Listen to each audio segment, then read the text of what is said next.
This may be their most dangerous volleyball game yet.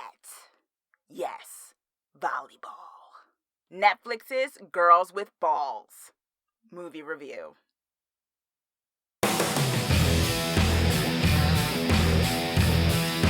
Hey Twisted people, it's your Twisted Girl here, and today I am doing a movie review of Netflix's movie Girls with Balls. Stranded in the woods and targeted by twisted hunters, members of a women's volleyball team bump it up in the most dangerous game of their lives. Girls with Balls is a horror comedy that has a lot of energy, a lot of gore, and a few laughs, but nothing really sticks to make this film stand out or have a point. The cast. I enjoyed all the actresses in this film. All of them came together to play their parts really well, given the script, given the premise of this story, and I think they all really made their mark in standing out, even when they were playing like archetypes, like the mean girl, the leader girl, the sweet girl, all of those archetypes that they were playing, all of them definitely embodied and went full throttle in committing to those parts, and that was really dynamic. This is a total girl power film in the sense of the strength of these actresses, and I'm always here for a movie that allows the whole girls behaving badly and being empowered kind of dynamic, so kudos for that. Gore and effects. So, yeah, like I said, this film has a lot of gore, and it is brutal in many ways and ridiculous in other ways, and it looks really cool.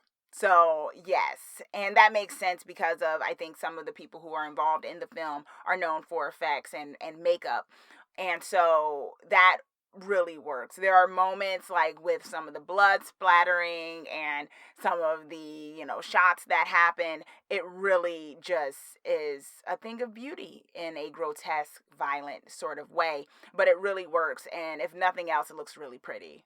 Trope subversion and bold choices. Now, I'm not going to say all the choices were actually good. I'm going to say that this is a pro in the sense that they tried. Like I was talking about when it came to the different characters, because the premise is you have this volleyball team of, I don't even know if they're professional volleyball players. I know they're not in high school, but I don't think they're totally professional. But, and there's different personalities, different clashes, and different kind of dynamics, right? And I think the film does an interesting way of not going what the tried and true route would be for, a kind of semi-dysfunctional group of people trying to fight for their lives, and this idea that maybe they all would just like miraculously come together and stuff. It doesn't really make that choice, and I thought that was bold. There were certain twists and turns that happened, for the most part, not really deep twists and turns, but occasional twist here and there where I was like, oh, so they're going this route with this character, or oh, they're doing this with these characters, that I wasn't necessarily expecting, because I kind of figured they wouldn't go that route, just with, what we've seen in movies with this kind of premise before. So that was an interesting choice. So I have to give them points for doing that. Comedic tone and delivery. Horror comedies are sometimes, to me, a bit harder to get than straight out horror, because you have to, with comedy in general, you have to have the delivery right. You have to know where it works. You have to know where to put the joke at so that it lands. And when it's straight up horror, you don't always have to do that. That's why when you have a straight horror movie and there's a joke here and there, the audience is sort of relieved, because, here's a nice reprieve from this really dark or whatever plot. When it's a horror comedy, you're kind of expecting that interwoven throughout. And when it's not, it feels uneven. And I think that's what started to happen with this movie, because, it was kind of silly in the beginning, and then it started to get really, not so silly with the way things were going, but then it would try to be silly again, and every so often, and you're thinking, no, that's not where we're at anymore. You can't get away with that kind of comedy anymore, or that slapstick joke you just tried to pull, because, well, the way that person just died, there was no, room for joy. left. Length. This movie's an hour and 17 minutes. I guess I should be happy that it was shorter, given that,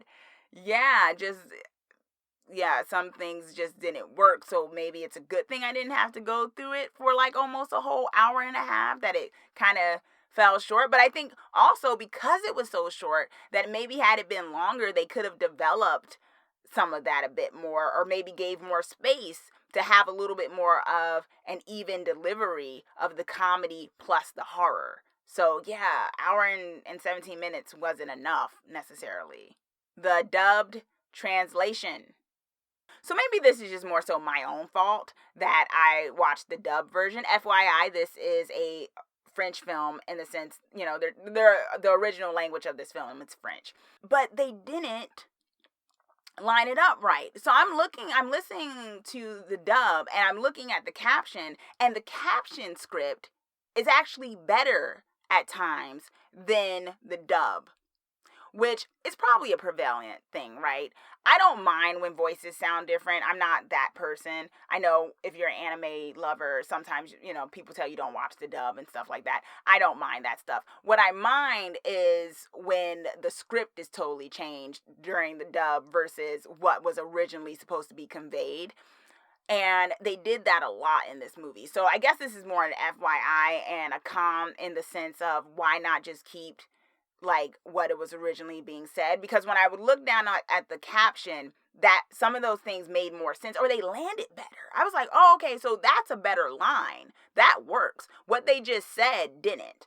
And so, yeah, don't do that. If you're going to watch this movie, don't watch it in dub. Just watch it in French with the subtitles. So, is Girls with Balls Twisted approved? No. This movie is not Twisted approved. I don't even think Netflix even had a trailer for this film. I just stumbled upon it. Like, really, I was going through Netflix looking for something to stare at for a little bit, and I saw this movie. I saw that it had 2019 on ads, and it was in this year. And I was like, I haven't heard about this. This is a horror comedy? What is this? And it looked like a cool cast of people. Big ups for it being, a good amount of women of color also in this film. And yeah, no, I wanted to like it. I actually did. I actually like horror comedy sometimes, especially girl power horror comedy. But it wasn't working. And I think you won't lose too much of your lifespan by watching it, because once again, it's only an hour and 17 minutes, but you'll also probably not feel super satisfied when it finishes, because the payoff isn't even that great in the ending. So, have you seen Girls with Balls? Did you even know Girls with Balls was on Netflix? If you've watched it, let me know. Comment down below with your thoughts, your pros, your cons, if you liked it. Also, let me know some horror comedies that you think do a great job of balancing the tone when it comes to being a horror comedy. Let me know. Comment down below with your thoughts. I'd love to hear what you think. And also, be sure to subscribe so that you're the first to know when I post my videos. Thanks for watching, y'all.